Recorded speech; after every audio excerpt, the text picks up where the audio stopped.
So once your petal is dry, one thing you can do is you can remove any of the pencil that you don't need. So I'm going to remove my edge pencil.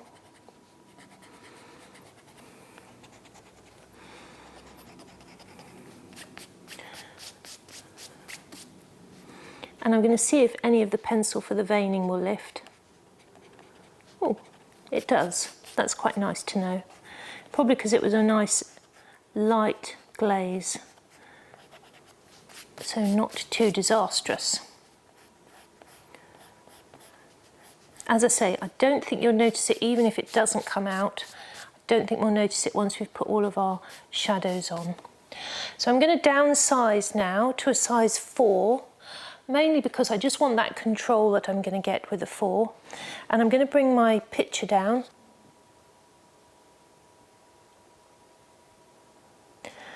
Just having your reference really close is really helpful. Obviously I'm quite lucky in that I'm working from my printout, whereas you might be working from the screen. But just have it as close as you can. One of the things that we're going to do now is we're going to just place on some of the darks inside the concave part of the petal next to the veining. Hopefully that'll make sense in just a moment. So I can see here that the shadow is blending away towards that hot top point of the petal. So I want to put this shadow into this groove here. It's a little bit broken and more textured than just a big blob of colour. So I want to work into it, but I want to make sure that that leading edge is also really soft. So that's where I'm going to put my water. Just get it at the right angle so I don't mess up. So I'm going to put a little bit of water over that end, just to give me a little sporting chance. I'm going to wake up my dark red, and from the water I'm going to have a soft edge where it meets the water and a crisp edge where it meets the vein. So I'm going to bring it down and bring that colour with me.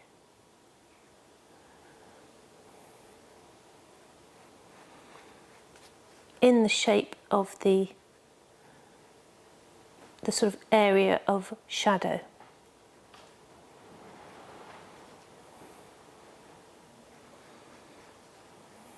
At the moment all I want is precision, so I want my shadow in the right place.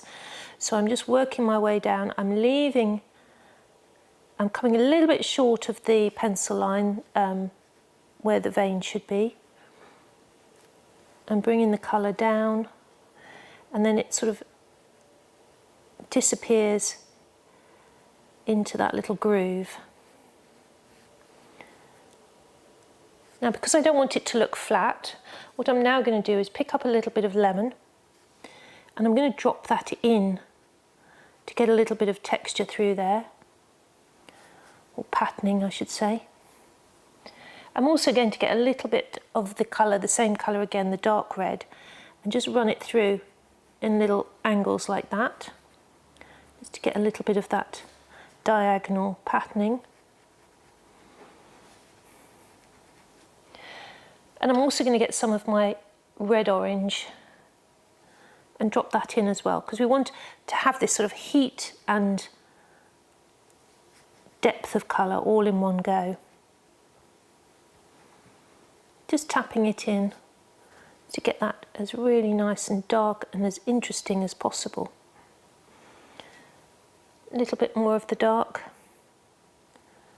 just where it disappears in.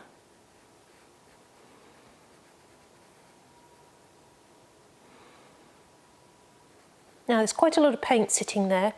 If I was to run my brush along the edge of that, it would all just splurge everywhere, and we don't want that. So I'm going to let it dry till it's almost completely dry, and then I'm just going to irritate the edge so I don't get a really hard edge. But if I irritate it now, it's going to go everywhere, so we just have to wait and see. The other thing that we can do is we can carry on from the water and just put another little bright flash of the orange on, just to give it another bit of colour just up here. but keep it really light so that it doesn't feed back into your shadow. So just tease between the two with a damp brush. And I'm going to get a little bit of concentrated lemon just there, just to sort of really heat up that top corner.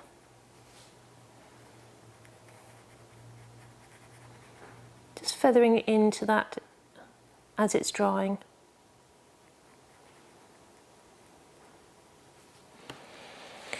And relax.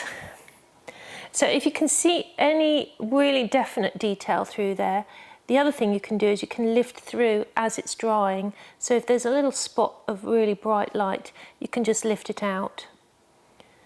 But there's quite a lot of paint on there at the moment, so whatever you do when you come to do your lifting, you probably have to do it a couple of times in order to make any impact. So I'll just sort of tap my brush lightly like that, just to lift out a few little bits of light. Try not to interfere with it too much though, because it's quite nice when it does its own thing. So at the moment we're waiting for paint to dry. And what I'm going to do now is just very gently just test this area. I'm going to run a damp brush just along the top part where the paint's been there the longest. And what I'm looking for is a very, very slight bleed. Just a very gentle bleed from the hard edge towards the yellow. Not a wet brush, just a damp brush, and just run it right alongside that sharp edge and see if that just softens it just a little bit. It's very gentle, you just want it to be slightly more organic than this hard edge.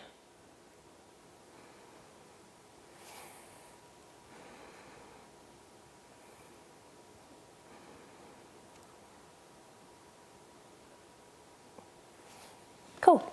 So that's got rid of the hard edge, which is really nice. I'm very happy with that. If you do get a lot of spillage when you're doing that, just stop, dry your brush off, sweep it back, maybe put a bit of tissue up to the edge and wait a little bit longer. So what I'm going to do now is I'm going to jump over to this area here, and this area we've got a shadow down one side and then this bright orange the other side. So I'm going to the softness comes up here, so I'm going to put a bit of water here and then drop my colour on so it doesn't sort of bleed everywhere, and then put my darkness on and then my bright orange, and then tease it down and soften it away.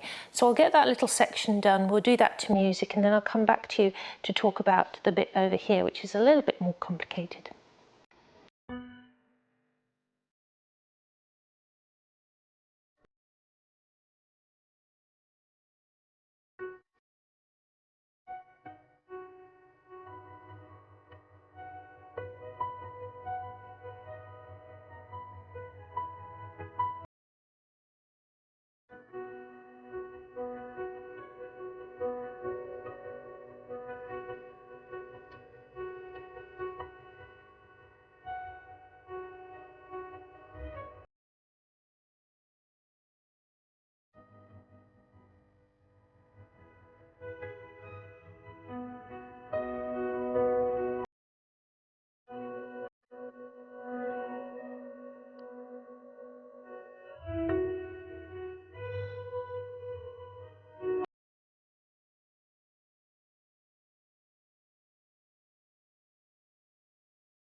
Okay, so the important bit about this is keeping this lovely circular area around here nice and soft.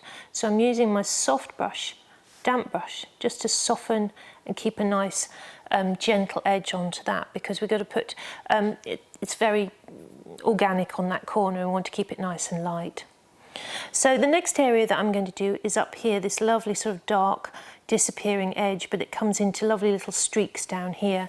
And I'm going to show you how I work that so that we keep the definition down at the bottom.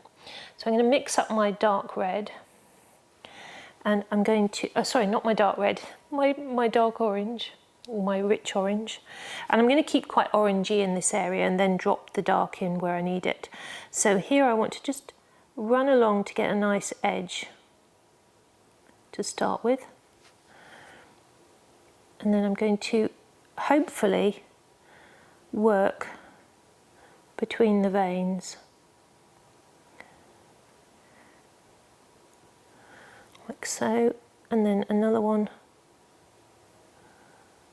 like so. And because I'm working 3 little areas like that, what I'm going to do is just tease that out now.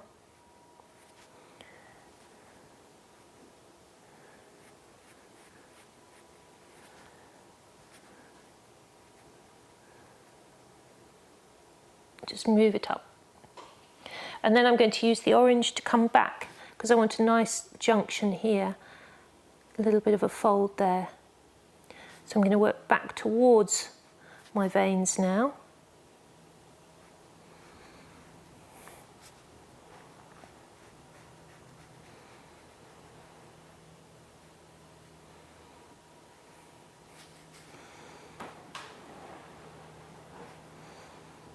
And just pull your brush between. And then what I'm going to do is I'm going to run a clean damp brush along the vein so that I get a really nice softening either side. And the same there, clean brush on the vein, catching both sides of the paint and smoothing up.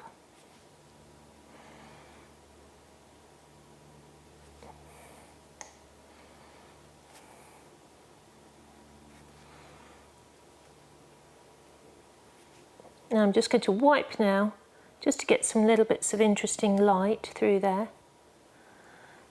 and softening every edge that I meet. There are some sharp edges, but we can put them on afterwards. What I want to do is just get that lovely graduation of light to dark. I'm going to pick up the dark red now, and I'm going to put that down the bottom in the really dark parts.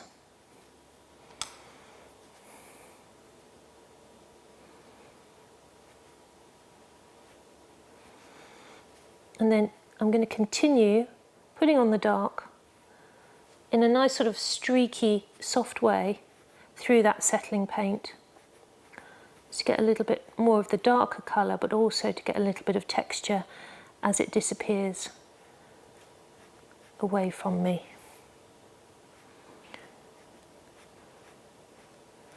Little sweeps like that while it's settling.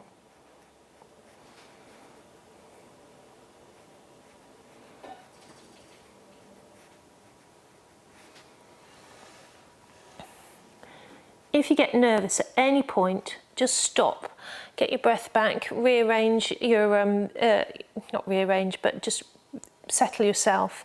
And then when you're happy to continue, continue on.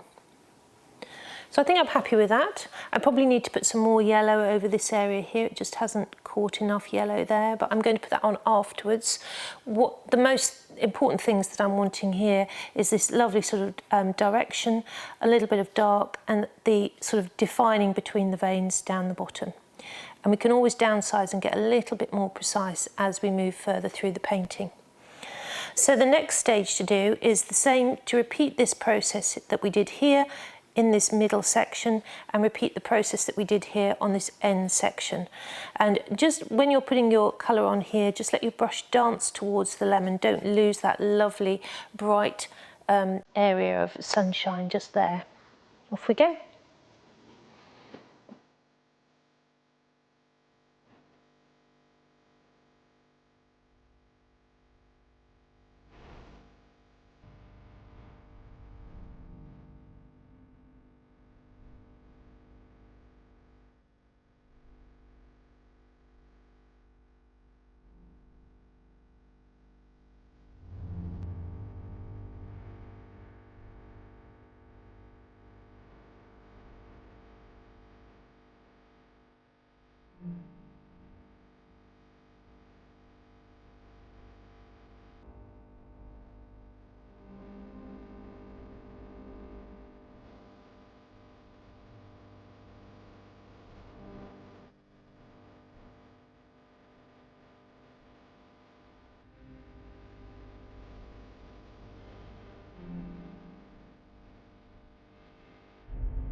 So I've got that lovely soft area painted in, and it's really important to put a little bit of water around there because we're going to put some quinacridone red around that corner just to really make it pop. So I don't want to get it too dark at this stage. Now what we're going to do is just going to zip back and put some quinacridone red over here, and I'm just going to use the quinacridone red with a little bit of that lemon that we had, just to make it really sparky. A little bit more lemon. And I'm going to put a glaze over the whole thing. So I'm going to go over my shadow, over the edge for my little lip, and bring the colour down, almost like a sort of blind of colour that's going over the top. I want it to be really hot. But also what that does is it sort of sandwiches in that lovely shadow that we've put on. Well, I hope it's lovely. And then pull the colour into and around those little feathery bits.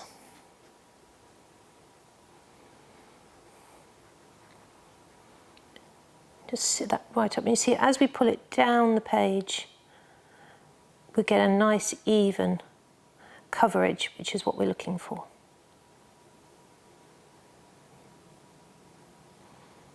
The temptation is overwhelming to go back over it twice. Don't do that.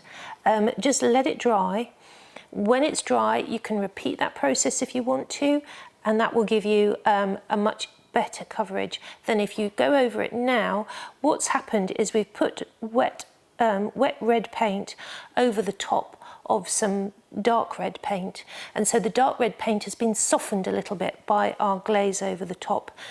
Therefore, if we go back and we wipe our brush over that those two layers of colour, what we're going to do is we're going to make some streaks in there. So it's a really good idea just to sort of swip over and leave it be. Okay, so we can repeat that process on other parts of the petal, which we are going to. But what I'm going to do now is just bring that colour up and around here and drop in this lovely sort of edge that we've got here. So I'm going to use the colour very, very wet. Just going to mix it up a little bit stronger, so it's wet and strong. So there's a lot of pigment, but there's also a lot of water. And I'm going to run it on its tiptoe. This is the number 4 brush, on its tiptoe, so I get a really nice delivery of bright red right on my edge. And I'm going to go about, well, just to there, not too far, and soften just on the inside of that with a damp brush. So basically to join it onto my petal. Then I'm going to continue on around the edge and drop it down into these lovely sort of little triangles. So I'll do my first triangle, clean my brush, take the water out, soften the leading edge, pick up my colour, continue on, the next triangle, soften the leading edge. Then I'm going to pick up some of my darker red. I'm going to put that in here, just a little bit of it. My warmer orange next to that, and take that up to the edge. Get a nice clean edge to my petal. Quickly clean my brush.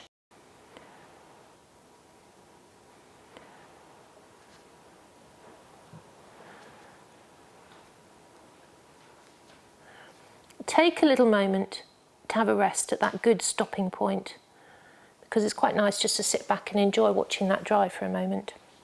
So what I've got is got this lovely sort of fiery edge to it. I've got this soft edge coming down to my veining, which is all very soft here anyway. And I can do a little bit of teasing around with that. I can notice that I probably haven't gone steep enough here, so I might just bring that down just while it's settling, just to get a bit more accuracy there. And again, just very gently soften it. But I would say if it looks nice, leave it alone. The other way we can, we're going to work from the other end now, using that lovely bright red, and we're going to put that over the end here.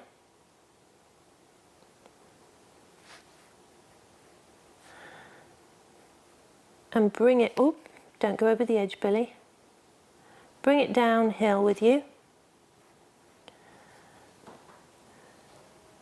And here I'm just sort of teasing it towards the internal part of the petal. And then when I get to here, soften the leading edge.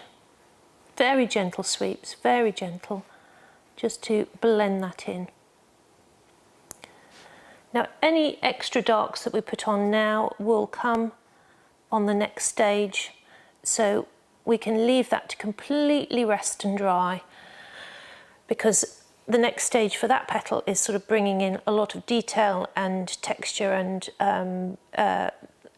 extra little veining and what have you. But what we can do is we can use our lemon, a stronger lemon with a little hint of the quinacridone red, and we can just put in these lovely little fronds. I'm going to paint them in just to remind us that they're there.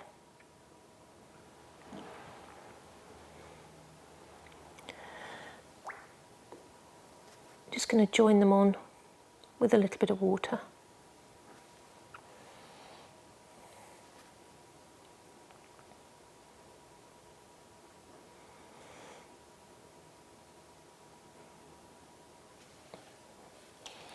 And we'll leave that to rest and dry. Oh, forgotten these. Let's put these in. Quite nice to just have a little bit. I'm not going to do right to the end because they're very fine. Need my finest brush.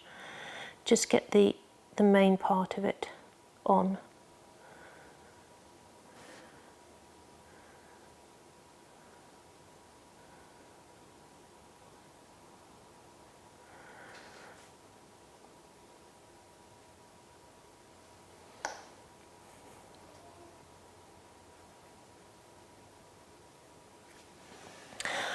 Phew, okay, that's the first one done. Now what I'm going to do is I'm going to paint the lovely sort of butterfly shapes into here. So I'm going to put a little bit of water through the middle there. I'm going to put on some colour in the shape that I'm looking for, the shape contained within the veins. Use a mixture of my colours, reds and the dark red.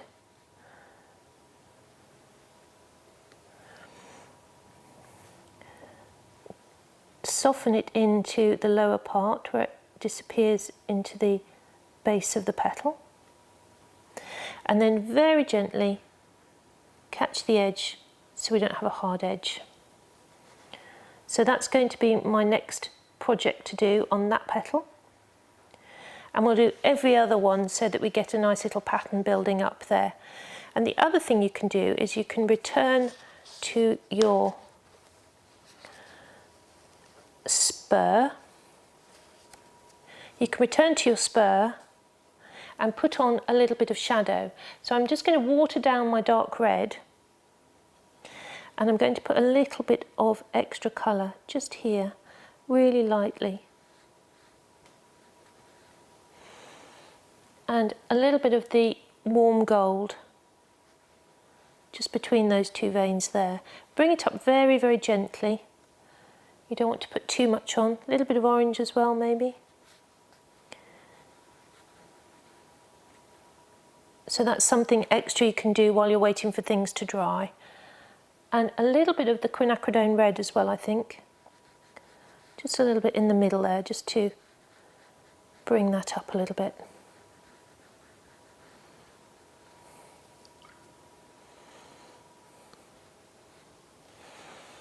Good, so I'm going to work on this petal. We'll put that to music and then I'll come back to you for the main petal. Much the same, but a little bit more pattern in that, so a slightly different approach.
So I'm going to do a little bit of background to start with, just to get some of these areas mapped in. And I'm going to use this lovely golden colour. And I'm going to put this as a very quick wash over this area. I've not put any water on because I just want it all to be golden. And I'm going to bring the colour with me.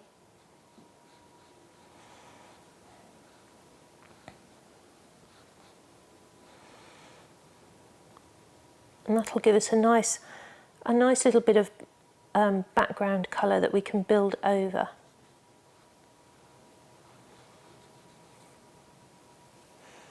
Sometimes it's quite nice to get rid of the white paper. And I'm just going to lift out a little bit of light just where the brighter frills come through. But I don't think that's going to get too dark anyway.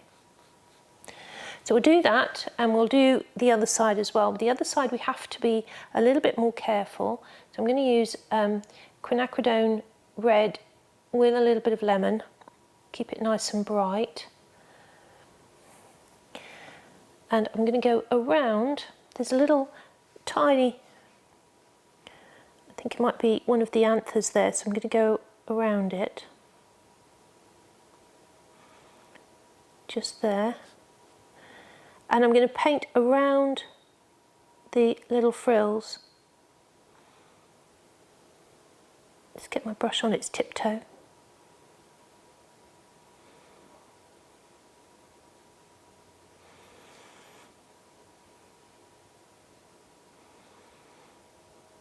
Ooh, bit of silence while we go around them.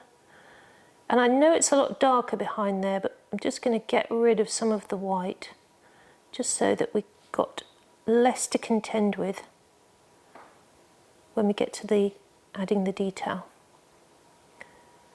And then I'm going to go over to the gold towards the top, because we've got some nice little feathery bits to go in front of the background.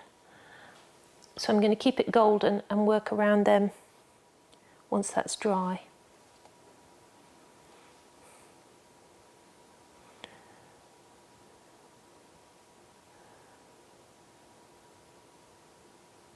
Like so. That just helps us go in a little bit, you know, we don't have quite so much white paper to contend with. And I'm going to use the dark red to just get a little bit of the dark between the lower frills.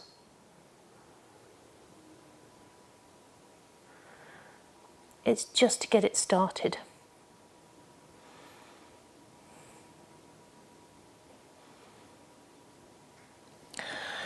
Okay, so that's a little bit of background done, and what we're going to do now is we're going to paint, or get mapped in, the really big petal. So let's hold on to your hats, let's get our colours mixed up. So I'm going to go for my reds, a little bit of the rose, and a little bit of the dark Zazine purple.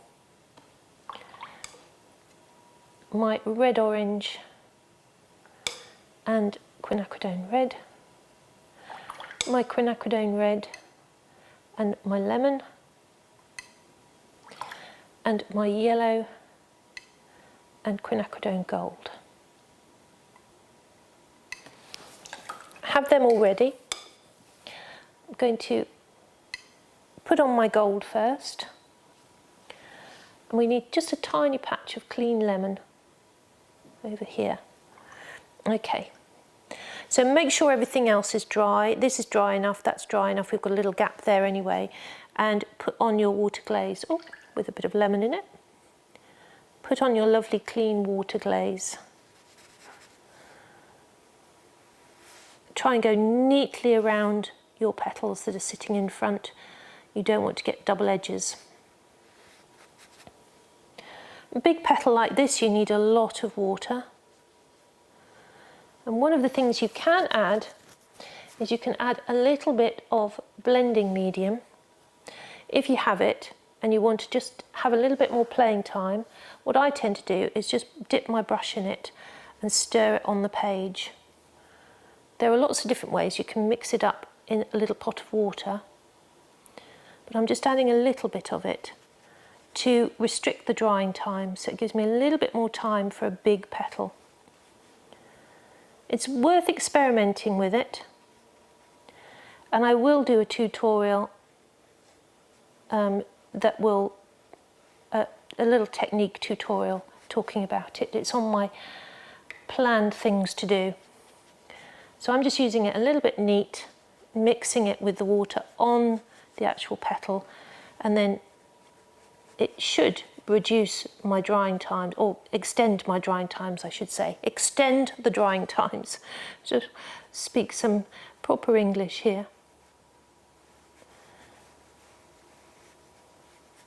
So once I've got that on, I can do this little negative shape afterwards, so I'm just going to paint it all in for the moment. And once I'm happy with that glaze, I'm just going to go a little bit wetter up here.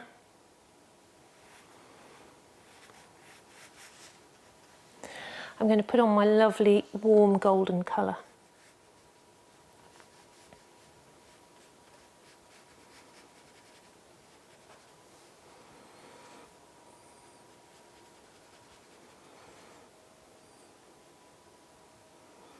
So just flick that on really nice and quick. Nice and sharp up to the edges. And while it's settling, drop in some stronger yellow.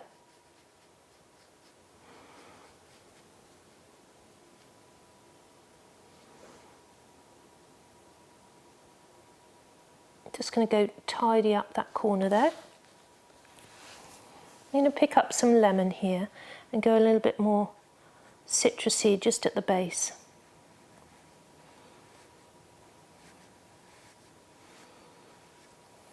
I'm going to sweep that lemon into it just to get a little bit of sparkle. Let's get a bit more lemon, just to add a little bit more sparkle to it.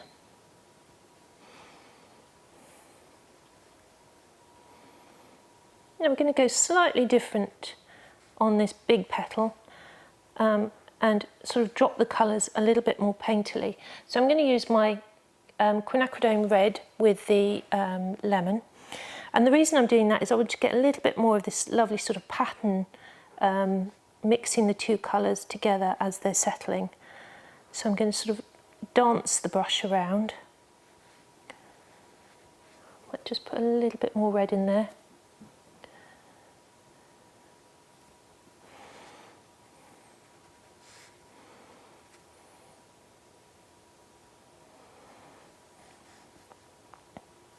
So down here I'm going to sort of sweep back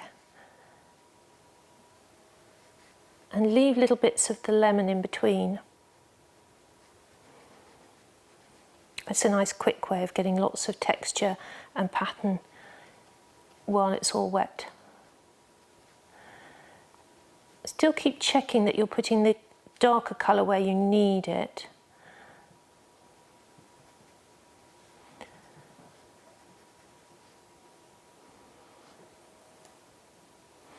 So I'm using the brighter colour because then we can drop the darker colour into it. There are also different ways of attacking or painting, I should say, wet in wet. You know, putting the bright colours on first is one way, putting the dark colours on and then doing the bright colours with the tea wash. There's no right or wrong way, it's just whichever way you feel is right for the project. And I know that's not terribly helpful, but as you get your confidence growing, you'll find there are certain ways that you think, oh, I'm more comfortable putting the darks on first, or I'm more comfortable putting the lights on first, or I think this has got more light on it than dark, so I'm going to put the lights on first for that reason. So here we're just trying to get a nice little bit of blend of the colours, and also a little bit of that heat retained. And I'm going to bring that colour really nice and sharp down to that edge there. Good. And then as it starts to dry, you can go and try different colours. I'm going to try a little bit of the darker orange. And I'm going to drop that quite randomly, get a little bit of a random pattern coming down through these smaller areas. This is just the first bit. We can be a little bit more specific with our pattern on the next bit.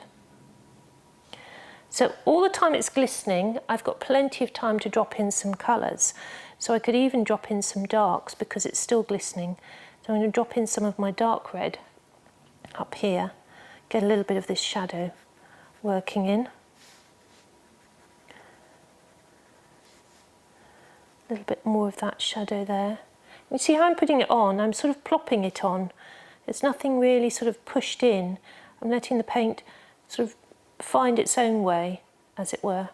It's a little bit more freestyle than the other two, just because I've got quite a lot of area to cover and also quite a lot of patterning to put on. So I'm sort of half closing my eyes, and as it's starting to dry I'm getting less softening, so I'm nearly coming to the end of the bit where I can drop the colours on. So what I'm going to do now is just clean my brush, take most of the water out, or all of the water out, and I'm going to just very gently tap through, and you need to tap and clean your brush, so little taps, just to get rid of any shapes or patterns that you don't like. And also you can tease some of the colour to make some new lines.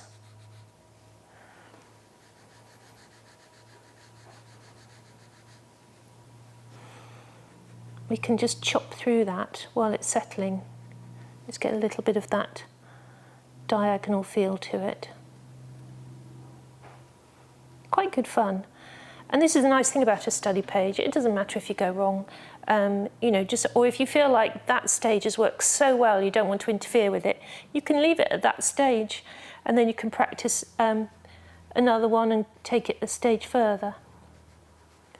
Sometimes it's quite nice to have the different stages on show on your study pages. Certainly a lot of my study pages, I've just got the beginning of the wash and nothing more. So you can see as I'm working through here, I'm sort of looking through my eyelashes and I'm very gently moving the paint to where I want it. And I'm trying not to lose that lovely bright light that I've got through the middle of the veins. And what's rather fortuitous here is the veins are a slightly greeny colour, and the yellow paint over the pencil has turned them a slightly greeny colour, so they can stay. I would like to say that was intentional, but it wasn't.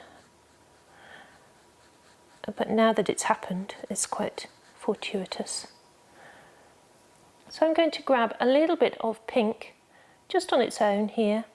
Just while that's drying, I'm going to run a little bit of pink along this edge, just to get a really nice fiery edge to this petal.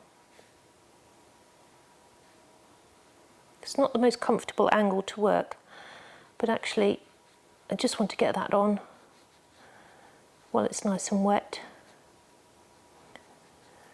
And then I'm going to work towards that little line so I can get this lovely fiery edge blending in. Now, because I've used some of that blending medium to give me a little bit more time to play, it's going to take a lot longer to dry. So all the time that it's wet, and I can see it's still glistening over here, I can keep dropping in little bits of colour, which I'm going to do. So I'm going to, as it's starting to settle, I can use drier and drier paint and just tap it very gently to keep creating pattern and texture. So I'm going to do that, and we'll put that to music. Remember to stop putting it on if you start getting hard edges, and just carry on putting it on if you've still got a nice glisten.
So when you're happy that you've got all of your colours on while it's still glistening and it's starting to dry out, just anything that you don't like, just take a very slightly damp brush and just sort it out before it dries really hard, and then leave it to dry. That's the most important thing. Let's leave it to dry.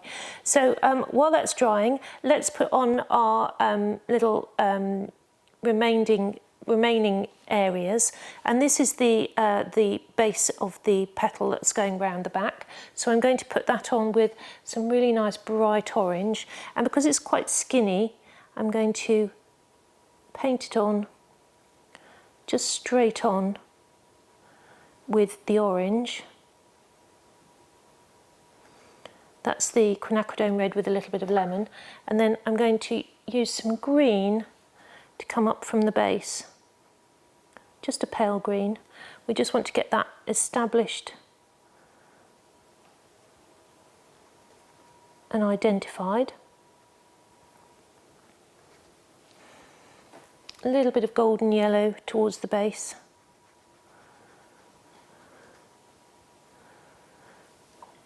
And then back to the little bit of green down here.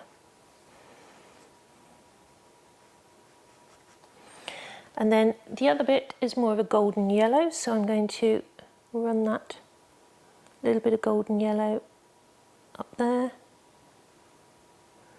A little bit of the orange along the back of it.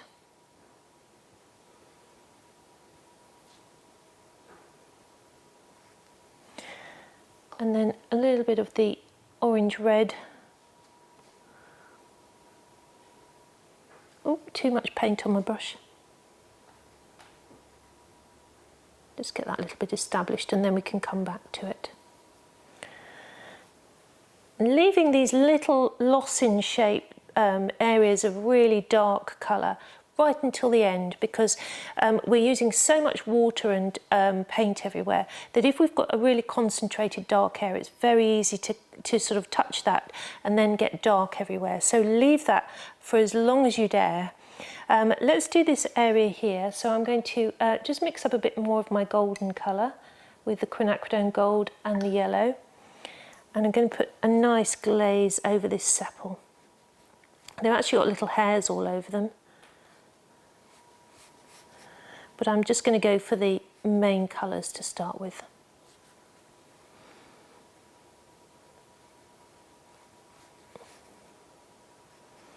I'm going to take the water onto the next sepal because I don't want to get a hard edge there. So just take it onto that a little bit. I'm going to put my golden colour through here. And I'm going to run the green on afterwards, I think. So let's do a golden swathe over the whole thing.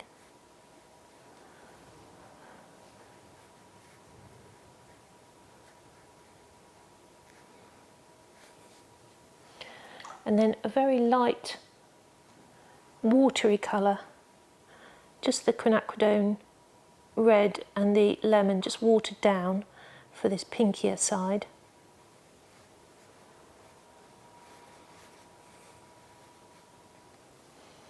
A little bit more gold at the bottom.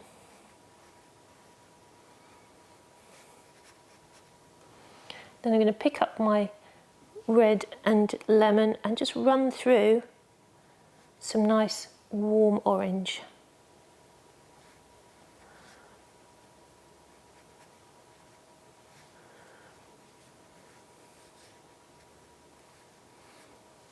Nice and soft. And then I'm going to catch the end of that with some water, just keep it soft there. We'll put the green on once it's dry and then continue into this sepal with some water, and we're going to go more lemony towards the base.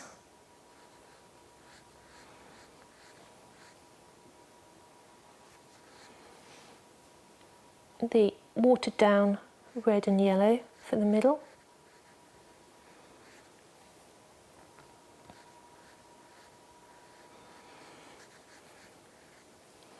A little bit of the watered down dark for the end. So the dark red watered down should give us a nice colour for that end of the sepal. It's nice when you can use colours that you've already got mixed up. And I'm not going to go really dark on that end bit yet. I'm just going to bring that colour up, like so. I'm going to sweep that colour down, just a couple of little drifts of it. And then pick up my golden colour and drop a bit more gold in here. Got a little bit of a double edge there. If you do, you can sometimes, just with your eradicator, while it's settling, you can just smooth that out with a damp eradicator.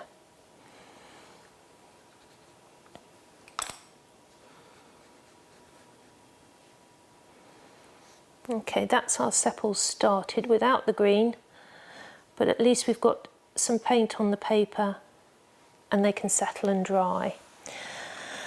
I'm going to let that have complete bed rest for a while, and then what we're going to do is just jump over to our leaf, and we're going to just talk about a quick way of doing one of these little leaves. Just going to make a clean patch on my palette rather. Let's get rid of the yellow to make room for some green, and I'm just going to mix up. You can see the leaf is a beautiful bright green. When the light comes through it, it's almost vivid, sort of sunshine green. And then if you tip it away from the light, you get this sort of slightly blue-green. We've got a photograph of it, but I'm going to just leave it in my pot there, just to give me a guide. And I'm going to mix up some green. I'm going to use some clean lemon from the corner with a little bit of phthalocyanine blue and then some cobalt blue. If you don't like using cobalt blue, you can use French ultramarine. It's quite a good alternative. And mix that a little bit stronger. And I'm going to add some Sennelier yellow. A bit more phthalocyanine blue to keep it on the blue side. And then I'm going to take some of that to another puddle and add more cobalt blue. So we've got a nice sort of fresh grass green with a slightly more blue green. I've painted over the fine veins as best I could see them freehand with the masking fluid. And so that's all protected, all the little white veins are protected. So now what I'm going to do is glaze over them with some green water. It should be clean water.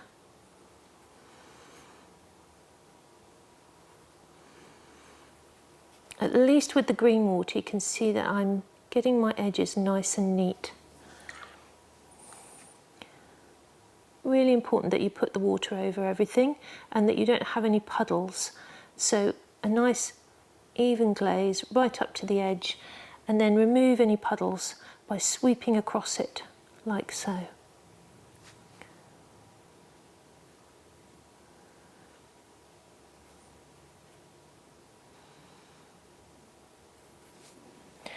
Pick up your lovely pea green and drop it. I'm dropping it here on the brighter side of the leaf.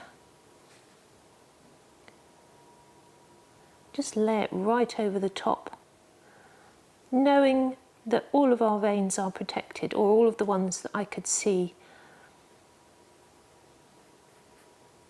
And then bring it carefully to the edge. And then I'm picking up the blue-green to go on the softer lit side of the leaf.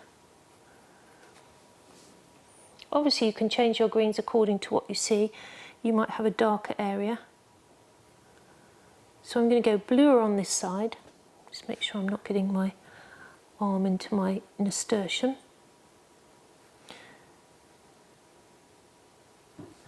Then I'm going to go a little bit darker. I'm going to grab a little bit of French ultramarine and go just a little bit darker towards the centre, just to show it's tipping in.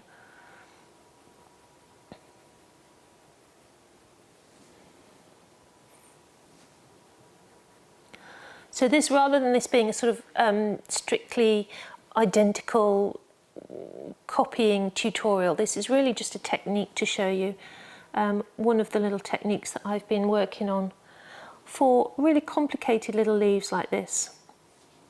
So now that I've dropped my dark in the middle, I'm just going to lift a little bit of light.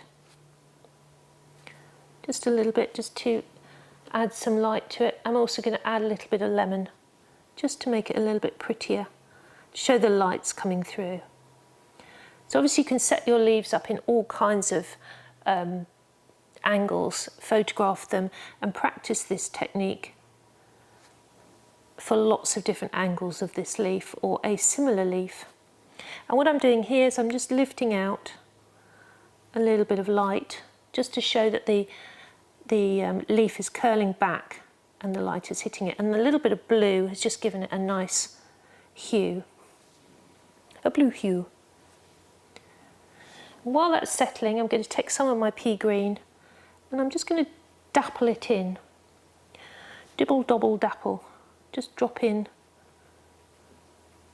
little bits of colour, just to make sure it doesn't dry too pale as well. And I'm just going to add a little bit of darker green to a little corner there and there.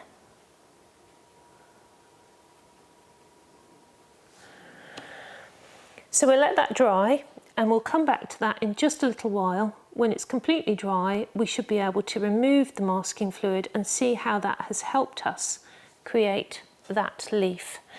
Really, you can, all the time it's glistening, you can drop in some more darks or fresher colours if you wanted to. So if you really wanted to make a lot of that dip in the middle, you could continue to drop in that dark green, but stop dropping if you get little dots. It's really just while it's sort of settling, quite nice to have that. Okay, so we're going to leave that. And very much the study pages, lots of things thrown at you all at once. So you've got the full flower actual size, you've got the bud actual size, we've got the stems actual size, we've got the tracing back of the leaf that we did with the rubbing, so you can draw that up nice and neatly. And right at the beginning I sort of talked about making up a design and dragging it through, and I've taken some photographs. So what I'm probably going to do is remove this drawing and add in a nice drawing from one of the photographs so that you have the actual design, if you like. But it's quite nice for you to play around and see what would look good. And I'd love to see that on the forum. I'd love to see some very different layouts, because it's all about your laying out your things how you want them. So you can see we've got a nice sort of sweep of things coming across, but there's nothing to stop you being very regimental about it. You could even add a drawing going behind it. I think I might do that actually and show you that later on.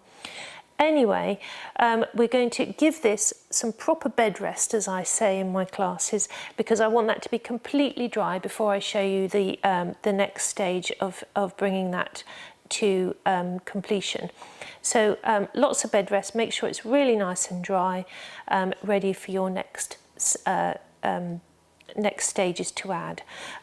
What I might do is I might just add a very light stem to it, but we'll put that to music.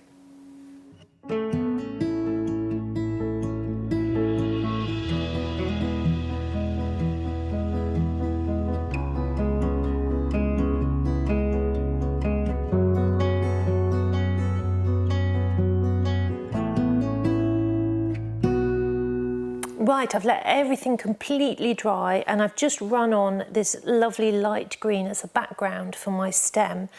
And I'm going to come back to my leaf very quickly, because I'm going to show you that we can actually put more colour on once it's dry. And we're going to put the same pea green, I'm going to put that on as another layer just to make it even darker. And I'm just putting it on wet on dry, and then using the light blue colour next to that, but quite watery. And then the lemon, quite watery on the lower side. So you can give it another wash over, and you don't need to put water on it. You can just do a nice wet glaze of colour, going stronger in the middle and a little bit fresher on this side and a little bit bluer on that side. We'll leave that to dry again, and hopefully by the time we've done a little bit of texture on our big flower, we should be able to remove our masking fluid. So I'm going to bring over my flower again, and I'm going to work on the texture for this one that we started with. We know it's nice and dry. I'm not going to remove any pencil. I think it's all fine. Everything there is so subtle anyway. So what we're going to do is we're just going to add some of this texture. So I'm going to wake up my colours because they've dried out as well. Same colours as before. I am going to remove my green because I don't need that anymore, and I need my golden yellow back.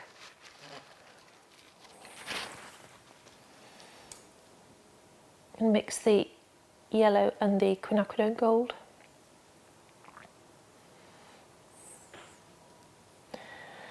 And I want a really nice bright orange, so I'm going to have a new puddle of lemon and red orange.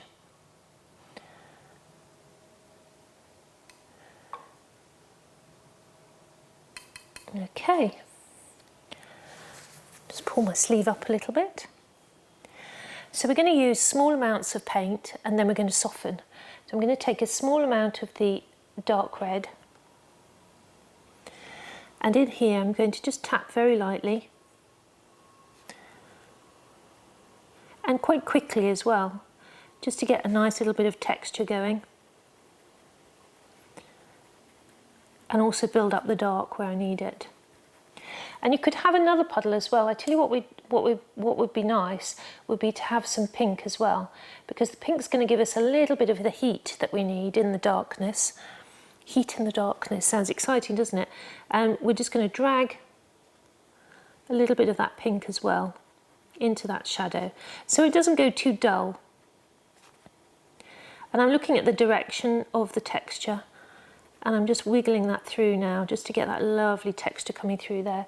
And I'm going to pick up a little bit of the yellow. So I'm going to put some texture in yellow as well. It's all quite gloomy in here, but there's also little hints of the light as well. A little bit of the pink. Just dragging that through the yellow there, keeping a little bit of light where you need it. Tap, tap, tap, little tiny drags through. And when I get to my vein, I'm just going to slim it down a little bit, but I'm going to do it in a little sort of tapping motion. I don't want it too regular.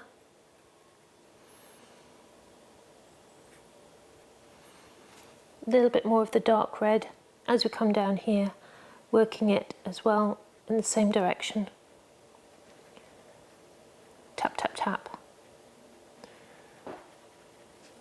So keep building this texture up until you're happy that you've got enough depth of colour and enough texture through there.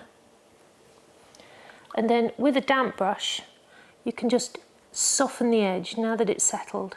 Just soften the edge where it blends into the flatter part of the flower. Like so. Just soften, soften.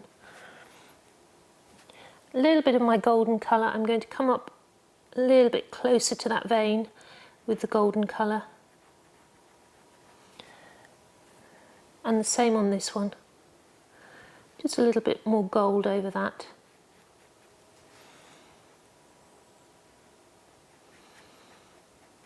And I'm going to drag a little bit of that gold as well, just over the shady area.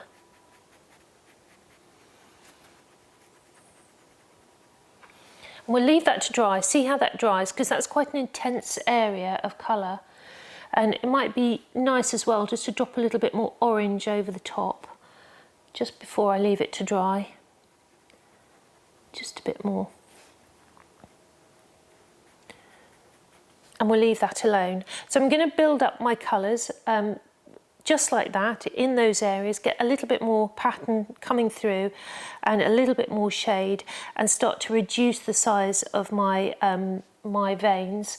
And also when I'm going to when they're dry, I'm also going to tap very lightly into the vein with the tip of my brush, just to break into it, because they've got these little tiny, minuscule hairs that are just coming across in front of it. So I'm going to just tap into that just to break that down.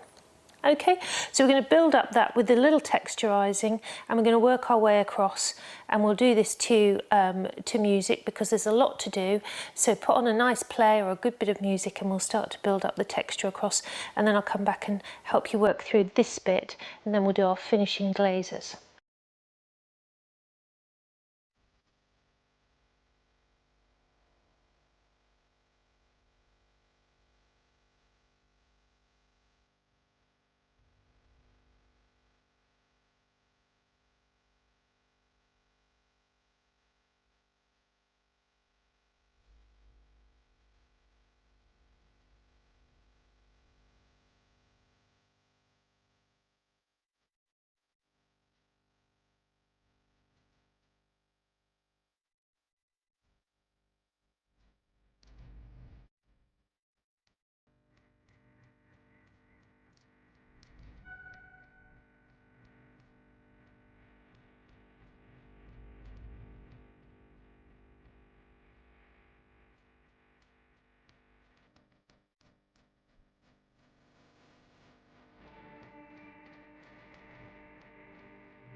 So you can see that the texture starts to build up, and of course the colour is really hot, isn't it?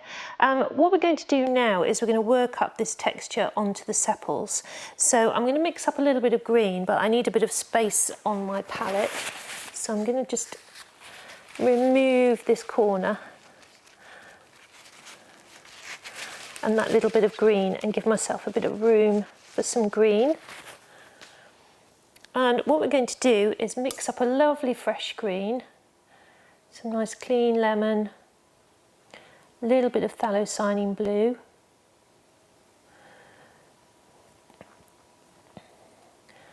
And then I'm going to add some cobalt blue to it to cool it down, make it a bit more minty. I'm going to use that to make a stronger neck to my flower here. Just put that little minty flash of green there and soften it in, and also just soften where it meets the light there. Then I'm going to have some warm yellow.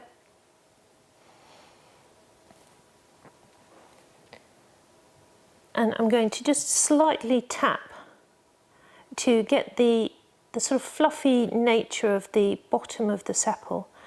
Just tap with that little bit of warm, tip tap, just to leave some nice little bits of white fluff right at the base of it. And I'm going to tap in, and then pick up a little bit of green, tap in a little bit of green as well, just so you get that lovely soft fluffy bottom, excuse the expression, and tap all the way around. And then continue with that little bit of fluff around here as well. So I'm just sort of tapping the brush in different directions just to get a nice little broken bit of light down there. And I'm going to tap as well a little bit of green coming forward onto that base there. Just break into it just a tiny bit. And that way we get to keep that light down there as well, which is all important. Tap. So the next thing I'm going to do is I'm going to put on some little veins, and I'm going to run a little bit of orange through here, but broken. So I'm going to tap the colour on rather lightly and then give it a couple of seconds and run over it. The reason I'm doing that is I just want to get some nice little dashes, but I want them to be very soft. So when we put the glaze over the top, they'll be even softer. Now you could put water on and drop them into the water, but I actually want them to be a little bit darker.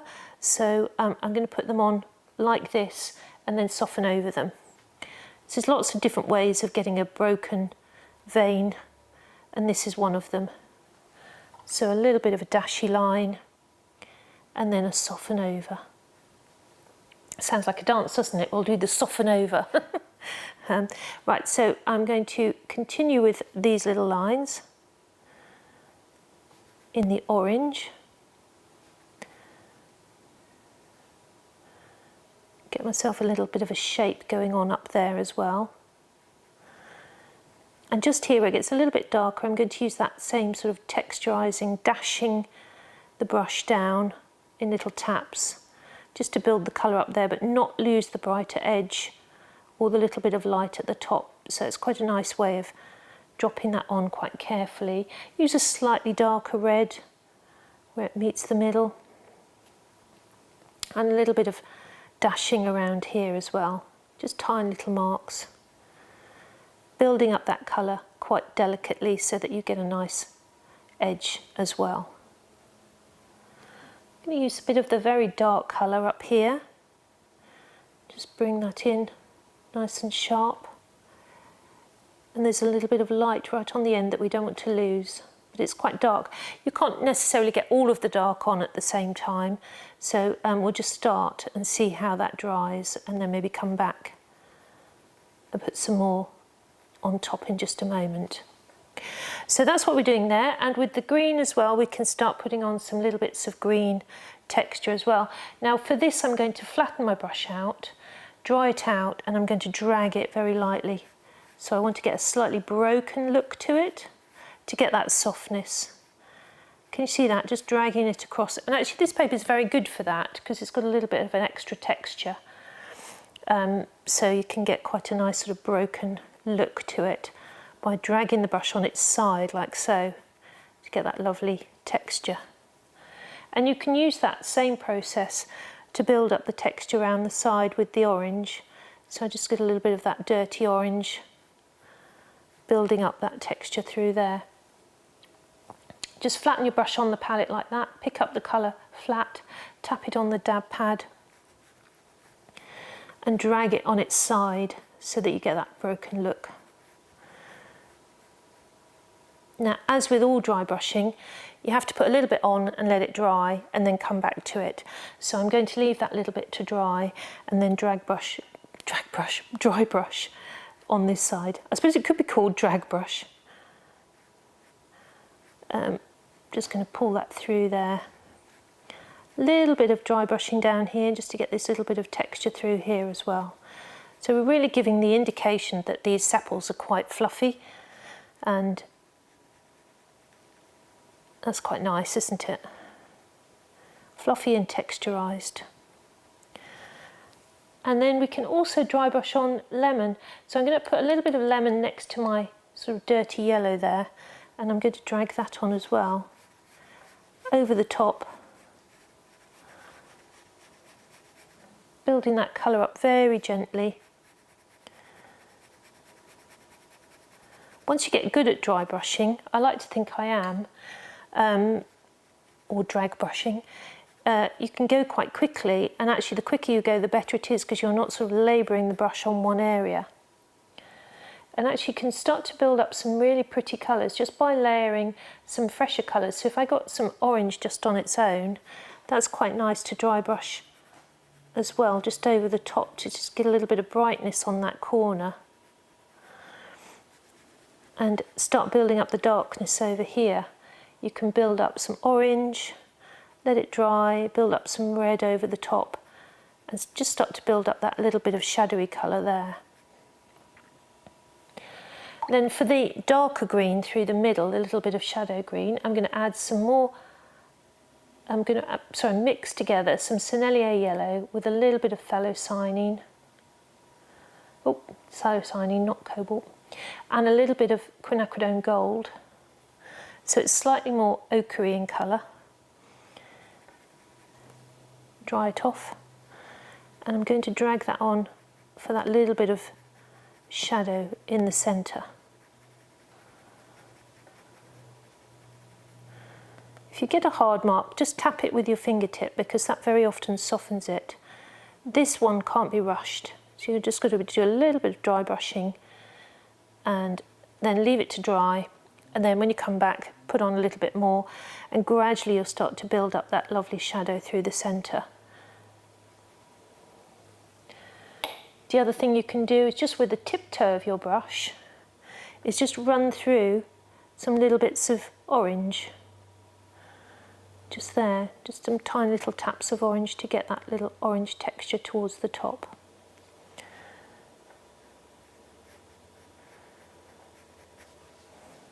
So that's how we build up those sepals. So I'm going to build up this one in a similar way, using the same sort of rainbow colours, and then we'll start working out this interior section here so that we can really start pulling that together. The other thing we can do as well is use some of this dirty olive green to build up the texture of the back of the flower as well. And I'm going to do that in, the top of the spur, I should say. I'm going to do that in little layers, so I'm going to do some dry brushing for the first layer, then I'll come back and build and build and build until I get a nice texturized, shadowy area there.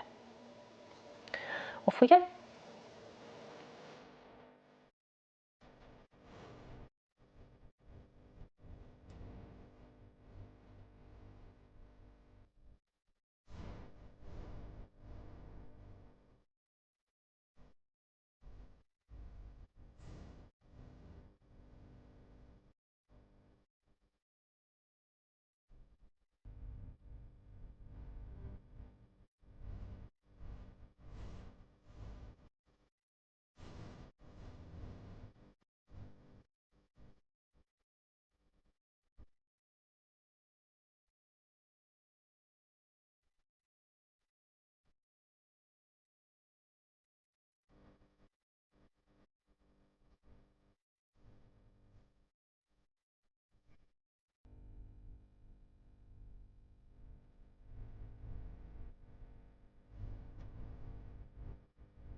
So one of the things that I've started doing there, and I thought, oh gosh, I better tell you what I'm doing, is using the eradicator to soften some of the marks, especially on the sepal, because I wanted to just lift out a little bit of extra light through the dry brushing there. And you just use a bit of kitchen towel and your eradicator, and you can just wiggle away. And I just brought back a little bit of light up here, which I wanted. And I'm using it sort of very gently. It sounds a bit rough, but it's quite gentle, just lifting a little bit of the top paint off. And it's also quite a good way of softening areas, so you can actually sort of blend some little areas together if you wanted to. So the other thing that I was going to do is add a little bit of quinacridone gold as a shadow over the top of that green, just like so, just to sort of knock that back. That's quite effective. And a little bit of warm gold on this corner as well. And a bit more on here. Now, as this is going on, I'm thinking it probably needs to go darker, so I'm going to grab a little bit of my darker red and drop that into the warm gold to just deepen that corner a little bit. I'm taking that very steady because I don't want to go too dark and then find that I've got to lift it away. And as you get near to your little hairy edge here, you can just tap the dark towards that, also helping break that down into nice little hairs. So that's that. Now what I want to do is do these little gaps in between, because there's a little bit of extra stuff that we need to paint in here. And I want to mix up, don't put that over there because I'll never find it. I want to mix up some really nice dark colour that's not going to look really flat. So I'm going to take my dioxazine purple is always my best friend when it comes to this. So I'm going to use dioxazine purple with some Sennelier red. And I'm going to keep it just that now. Sometimes I add yellow. I'm just going to keep it those two colours. And I'm going to start putting in some of these dark areas. So I'm going to put a little sliver of darkness there. And a little sliver of darkness there. And I'm using a size 2 brush. You could use a smaller brush if you wanted to. I'm just going to leave those there to sort of settle and dry, and then we'll come back with another colour in between that. But that's quite a nice colour. This is the fiddly bit. So the fiddly bit is you could put some masking fluid over these little feathery bits, but I'm just going to paint around them. And then I'm going to sharpen up afterwards with my eradicator. So I'm just going to paint the dark behind, like so.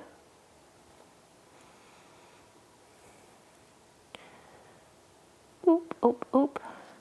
Clean my brush.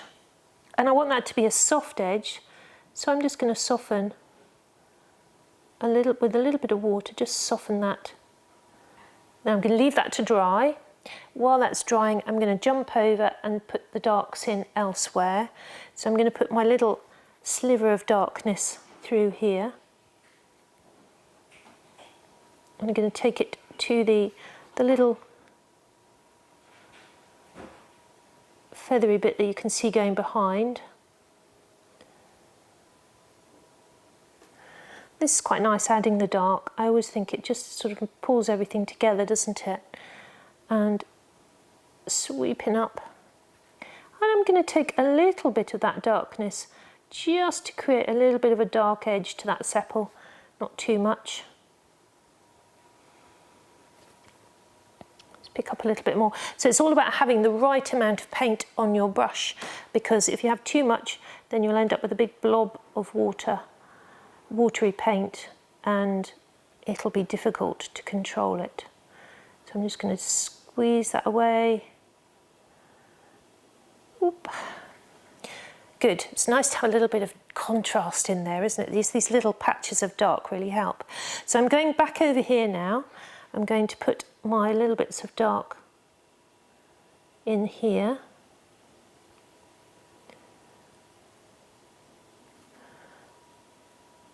It's all very dark in here. There is a little bit of light, but not so much that we need to worry about it.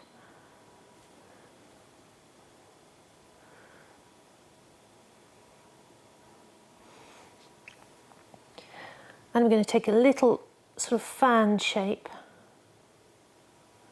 out, leaving a little bit of red light in between.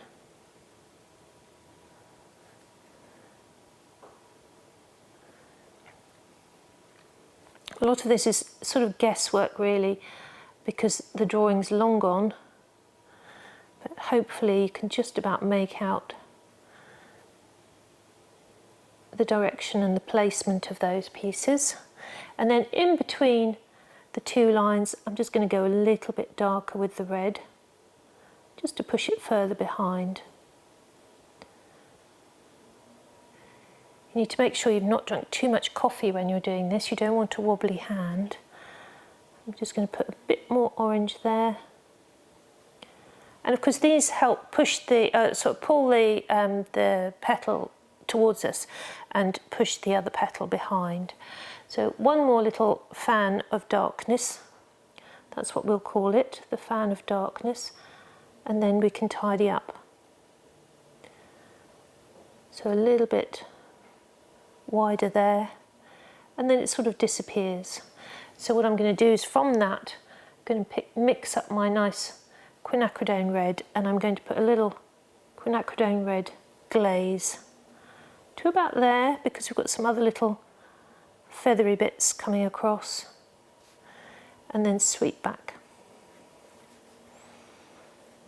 There is a little window in there, but I didn't save it, so I'm going to ignore it.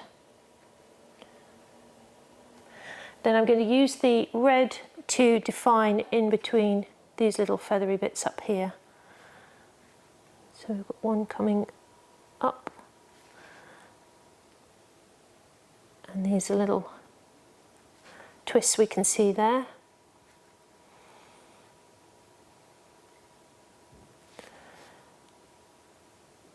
Another one in between. Can you see I'm just painting around them? You could put some masking fluid on, it might make it easier. I quite like the thrill of the working around them. You might not like that.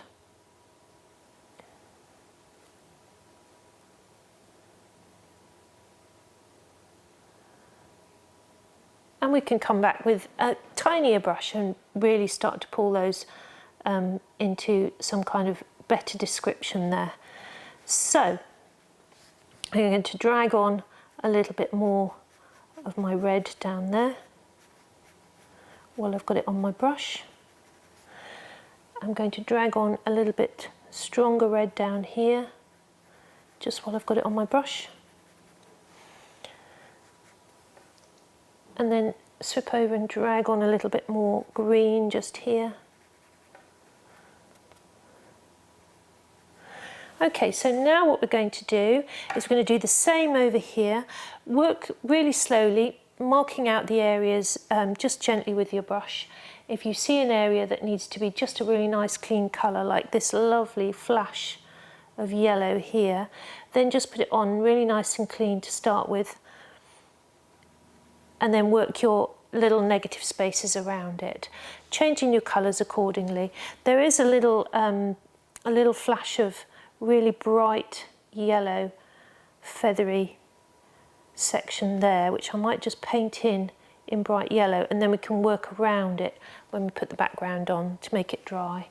So I'm going to build the colour up with soft greens, soft yellows, and a little bit of red coming up into here, working around those little feathers as we go along. And there's some little ones here coming off. You just see a couple of little bumps of them there. I'm just going to draw around them, and that way when I fill in the background I won't have lost those. When I've got the right colour on my brush, I'm just going to give another little sweep of colour onto these petal bases, and maybe even just drop in a little bit of warmer colour over here as well, a little bit of yellow over those, just to sort of bring them back. Once I've done that, I'm going to come back to you for the stem, and then we'll do our last bit of push and pull and return finally to our little green leaf.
So I'm going to use what colours are on the palette to put the pattern down the stem. And what I'm going to do is I'm going to, just get that to bend out the way, is I'm going to mix up the dark red that we've got left. And do the same texture that we did before. In fact, I'm just going to tear that away so you can see it. Same texture that we did before on the stem, but we're going to make it just a little bit more condensed because it's quite pink. So I'm going to dash the brush up and down like this. And I'm using a size 2. And I think that's quite a good size for this sort of patterning. And you see I'm just going backwards and forwards like that, getting a little bit of pattern, but leaving a little bit of the green shining through. Try not to rush this. It's quite nice texture to do actually, and quite effective in the end.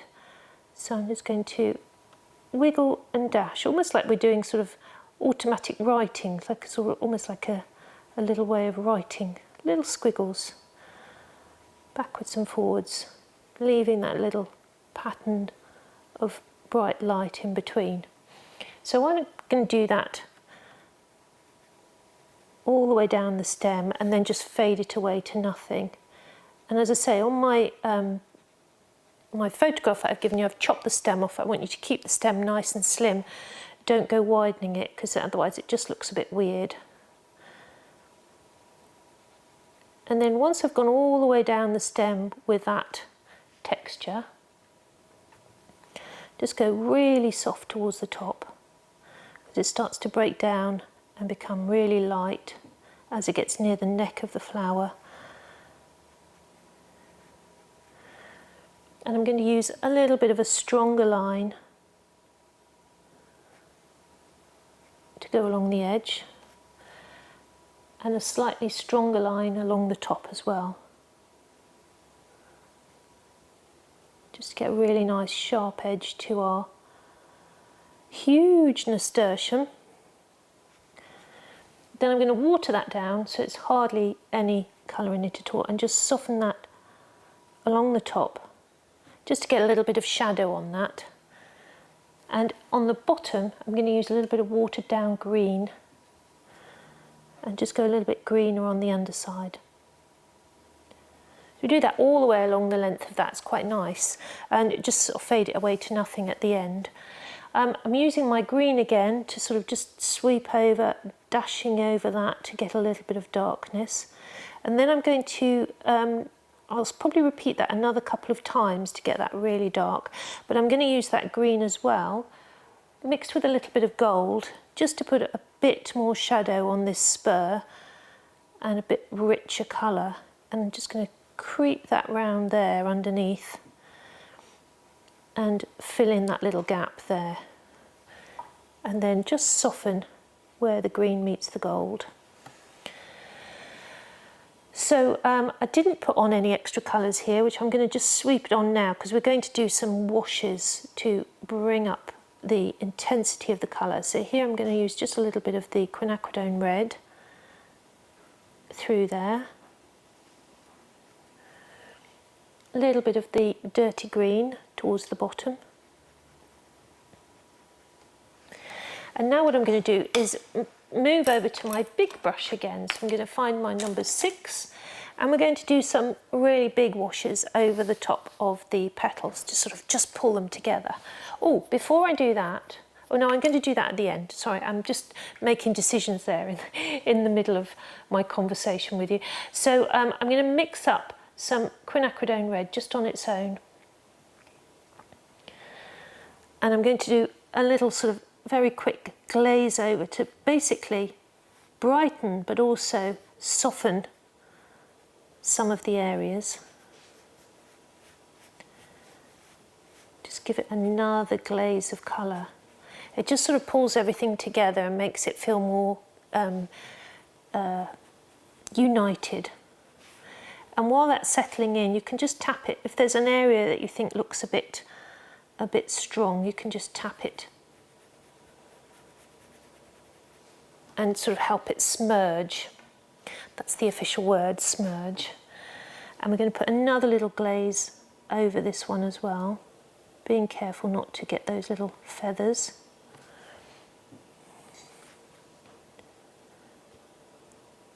You might decide you want to just put an orange glaze over it, although I do find the quinacridone red is very good for keeping that brightness.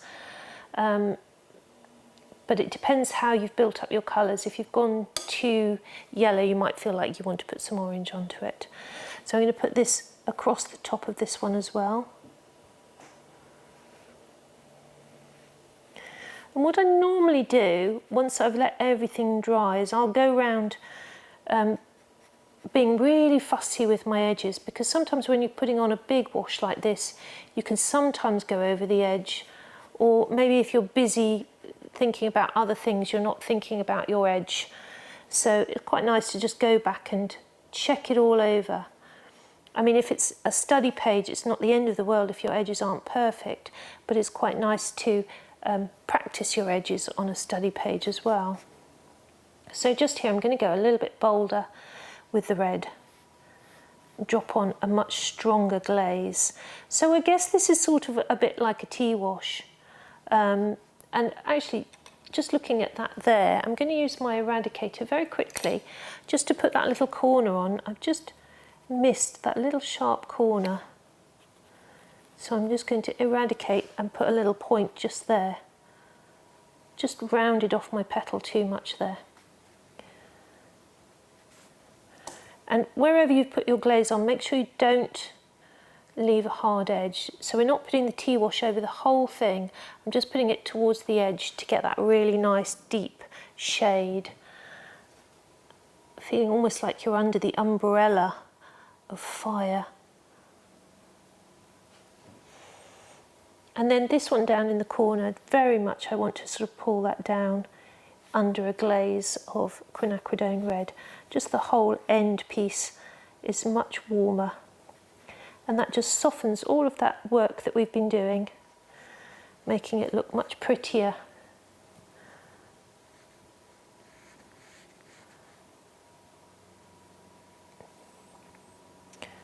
And just tease with a bit of water. Everything should stay put below that, but it's quite nice just to put that little finishing glaze on. I did put on a little colour earlier, and I thought to myself, I must remember to tell them that on the very tiptoe of this sepal, I put some French ultramarine. That's what I used. A bit of French ultramarine just on that little corner. Just felt very blue to me. So a little bit of French ultramarine and then just soften it in. Might have been a little optical illusion, but I felt like it needed to go blue. Okay, so the last thing to do is to continue putting the shade onto the back of this, continue with my pattern and just sharpen up a few of these little details in here. And then we're nearly done. And then I'll return to you in just a moment and we'll do that leaf.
So one of the things I like to do with my eradicator at the end is, I'll just get my best eradicator, is to just get some more definition on these little feathery bits here.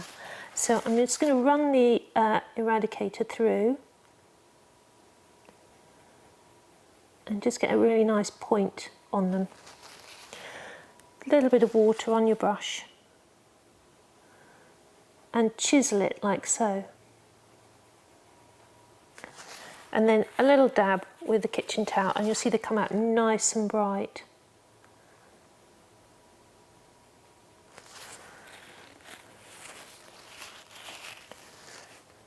So it's quite a nice little thing to do right at the end, and it always works better when you've got a darker colour. I don't know why.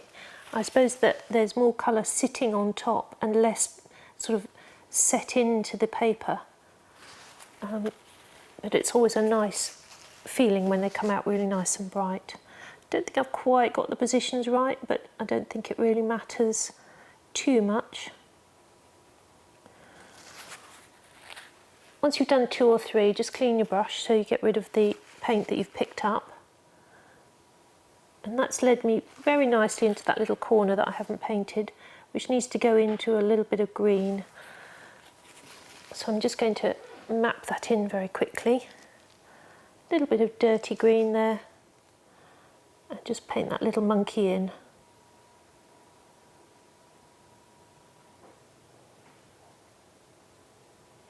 Just a little anther that's poking out from inside. And then give them a little moment to dry. You could polish them, but what I want to do is I want to just see if I can just sharpen up by just going a little bit tidier on the red next to it. And then I'll give them a good chance to really dry before I put a little bit of lemon over them to make them stand out. I'm going to stick with the lemon as opposed to a golden colour because I want them to look really sparkly and sharp. So you can use your eradicator anywhere where you need to soften any marks. So if there's any little bits of dragging that you did that you're not happy with, you can just wiggle it away and work into it. And you probably don't need to sort of dab, you can just sort of move the paint around a little bit. And if there's an area that you want to make more of, you can spend a little bit of time working into that. And obviously after all the glazes that we've done, we've lost some of the pencil, which is great. So I can just repeat over the top with a little bit of green, just put on some of that slight green colour that you can see for the vein right the way through the middle. So we don't have to worry about the pencil at all. We can just repeat with the green right the way through the middle, just using the green that's left on the palette. It's just enough on the tip of your brush just to run through. If at any point in this tutorial you feel like you need to start again with your colours and mix them up fresh, then do that. I think sometimes, you know, with me wiping away some colours, I can keep refreshing them all the time. But I don't necessarily tell you to do that. So if you do feel like your colours are looking a little bit muddy, then clean them up. So that gives it a nice little bit of structure as well. And I'm just going to put one through there. Even though I can't see them really, it's a little bit out of focus when it goes around the corner. I'm just going to put a little bit of detail into those. And definitely this petal round the corner, I want to soften some of that detail as it disappears.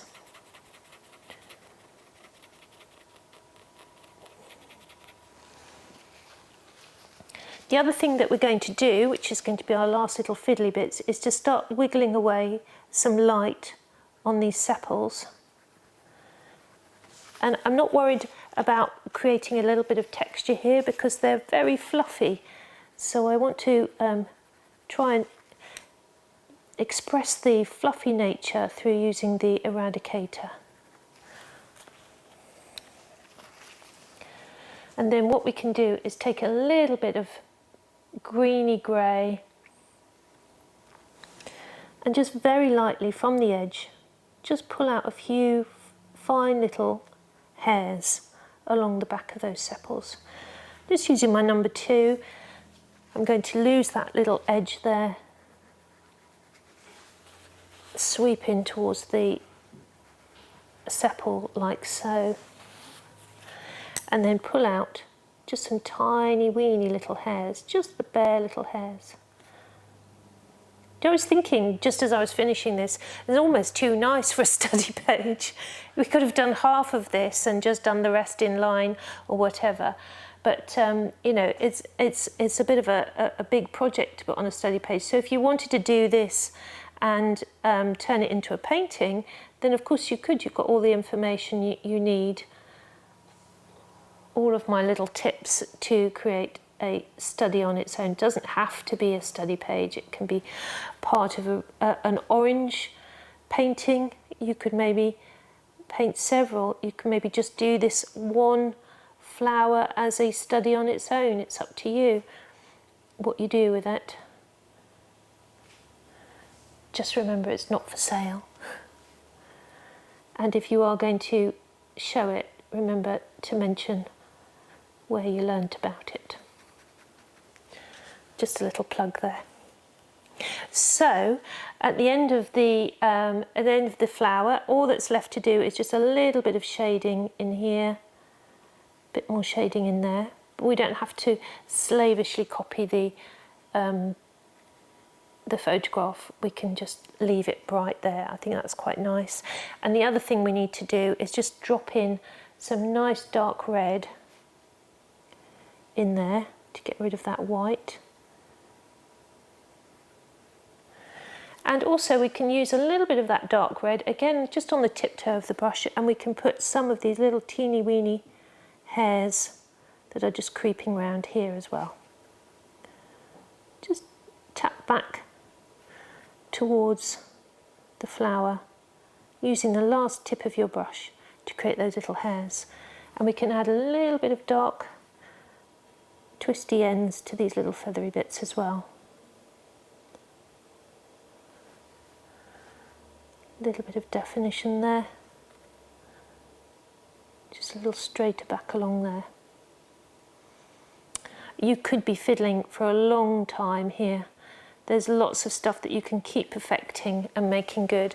And in actual fact, the eradicator is quite nice for the odd little flash of light along the back of the veins. Quite nice if you wanted to just sort of wiggle out a little bit of light here and there and dab, and then put a little bit of lemon over the top. So there's our big flower, and you can continue perfecting and fiddling with that to get it looking really gorgeous.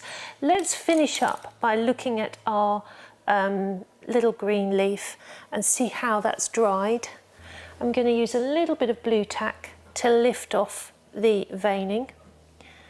Now the veining's not going to be perfect, obviously, because I put it on with a brush, so it's not going to be fine enough, but I'm just going to show you a little bit of how we make it finer once we've got the main colour on.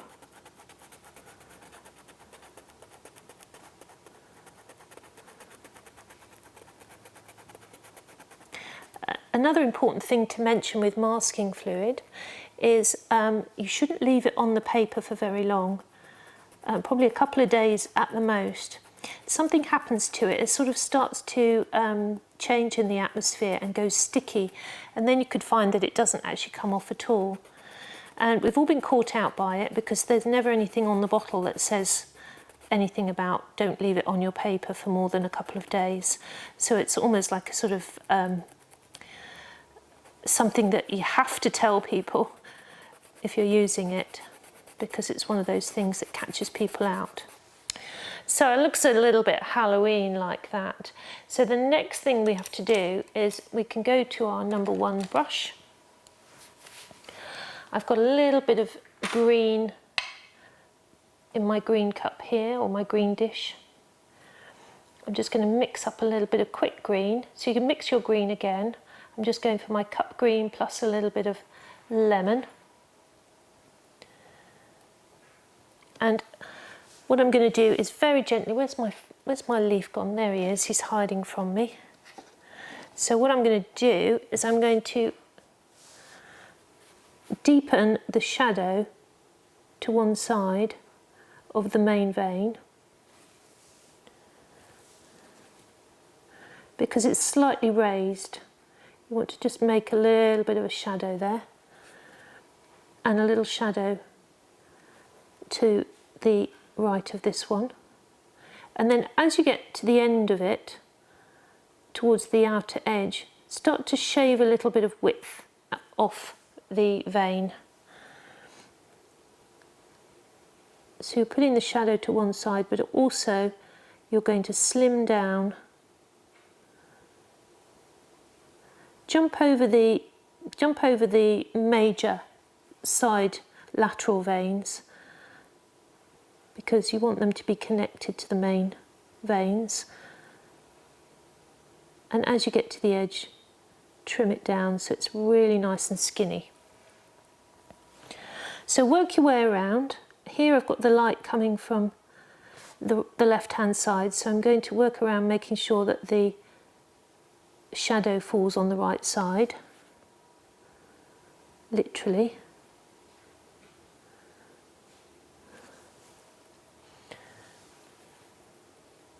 And just keep your brush right on its tiptoe. You want to try and make that centre, give that a little bit more of a circular feel. One more to do. This one, I'm just going to trim it very, very lightly, and then build the shadow slightly on that side. I'm going to make this one a little bit bolder. Okay, so the little veins coming out from the side, they're going to be really skinny. So you need to choose the main ones first. I'm just going to add a little bit of cobalt blue to that to cool it down. So these little veins are very skinny, so I'm going to halve them. So I'm basically trying to match the colour that's already there, and I'm going to make them half the size. It's super fiddly. Just bring that in and reduce it by half.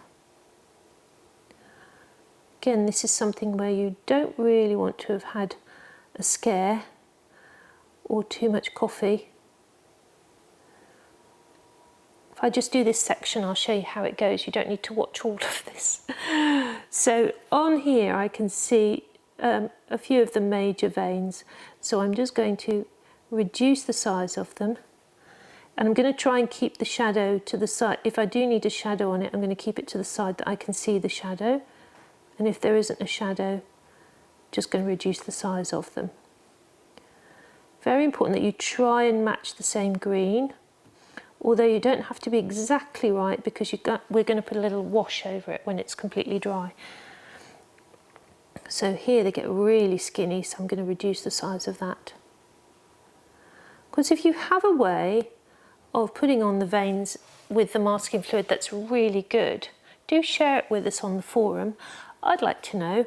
Can be a little bit of gifting back there, because I've been working as a botanical painter for nearly, virtually all of my working life, and I've still yet to find a foolproof way of getting these really tiny veins done in an easy way, without having to sort of sit there and paint really slowly all the way around each one. And I'd say this is probably the easiest way, but of course it's not a fast way, so if anyone's got a fast and easy way, we'd love to hear about it. So I'm nearly done on this section. So again, I tend to put on the veins. I know we've got this little vein map that we did here, but I tend to, when I'm painting it freehand, put on the veins that I can see. So you don't always see all of the veins, because the leaf will bend towards the light or fall into the shadow, and if you don't put all of the veins on, it tends to give the leaf a little bit more life. So I'm just going to reduce this one even more.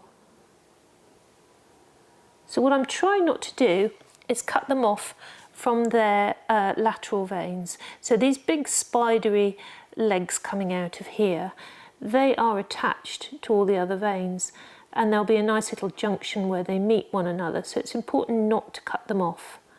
So those of you that do love to sort of fiddle and do this very fine work, that'll be quite fun for you to do.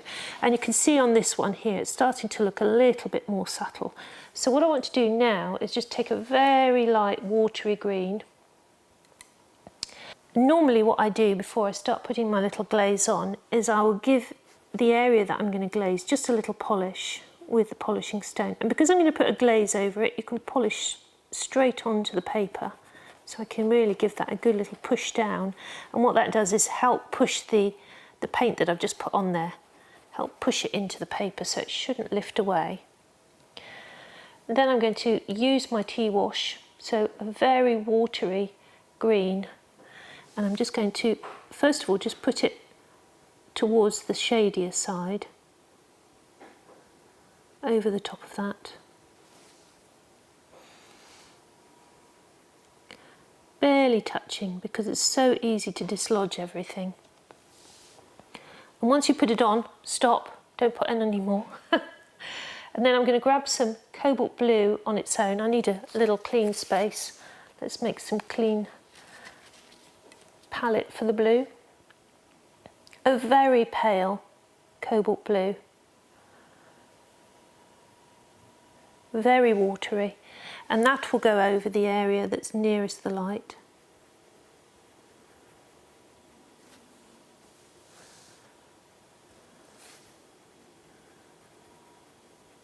Just very gently over that. And of course what that's doing is colouring the veins as well, which is quite nice. And then if you have any little heavier marks, just with the tap of your brush, you can just wiggle them away. Just a little bit of wiggling just to get rid of any full stops or hard edges. Now when that's dry, hopefully that won't take too long to dry, but when it is dry, that should look really nice. And if you did that to each section, that would look really super. And also, if you wanted to, at the end of all of your little glazes, you could come to your big spidery veins and you could lift a little bit more light out of them, because you're going to lose a bit of light on them anyway when you put your glazes on. But once it's dry, you could just make them a little bit more pronounced.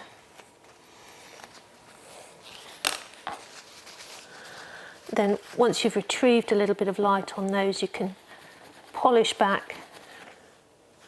And then once it's polished, you can then come back and put your little shadow on again, just to sharpen it up. So that's quite a good little technique, and it's nice for this leaf, because this leaf has very interesting pattern, and the pattern really shows out. Even in the flower bed, you will see the pattern quite clearly, because the sun shines through it and makes them really quite obvious. But you can see that subtlety there is quite nice for the whole leaf. So maybe I'll just get that one finished, and or I'll just finish half of it so we can see the stages on the study page, because it's quite nice to see the stages. I'm going to draw over my, my rubbing of the leaf with a very sharp 2H and get the pattern really nice and clear, because that would be lovely to have that as a little study. And you could fill the rest of the page with little buds, and you could maybe do your colour swatches, whatever you want to put down the side. You could do little notes. And don't forget to leave your 4cm border, because that's where we're going to bind our pages together, hopefully at the end. I don't know how long it's going to take us to build a whole book, but let's start as we mean to go on, with a bit of optimism. I hope you've enjoyed that. I hope you give this page a go. I hope you give that giant nasturtium a go. I've really enjoyed doing this beautiful fiery study, and I hope you have too.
Hi there, well we're going to be returning this week to our study page of the Nasturtium, and what I've done is I've prepared an enlargement of our flower from underneath. I think this is rather lovely, so I've got a lovely photograph of that, and we're going to be working on that.